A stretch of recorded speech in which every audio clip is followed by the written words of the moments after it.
మామూలుగా మునగాకు వాడినా, మునగాకు పొడి చేసి వాడినా పాలు త్రాగాల్సిన అవసరం లేకుండా శరీరానికి కాల్షియం బాగా అందుతుంది కాబట్టి ఎముకలు గొల్లబారటం కానీ, ఎముకలు విరగటం కానీ, ఆస్టియోపోరోసిస్ లాంటి సమస్యలు రాకుండా రక్షించడానికి చాలా బాగా ఉపయోగపడుతుంది.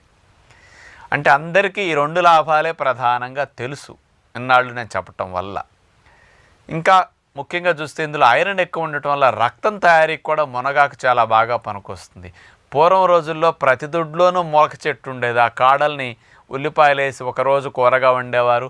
ఏ కూర లేనప్పుడు మునగాకు దూసేసి అంత పప్పు వేసేసి ఆకుకూర వండేసేవారు, మునగాకు ఫ్రై చేసేవారు. రక్తహీనత సమస్య రాకుండా మునగాకు బాగా పనికొస్తుంది అన్నమాట. ఇక సైంటిఫిక్గా తీసుకుంటే ఇతర లాభాలు ఏమున్నాయని, మునగాకులో క్వర్సెటిన్ అనే కెమికల్ ఉంది. ఇది రక్తనాళాల స్టిఫ్నెస్ తగ్గిస్తుంది. స్టిఫ్ అయినాయి అనుకోండి, గట్టి పడితే దగ్గరకు వస్తాయి కదా,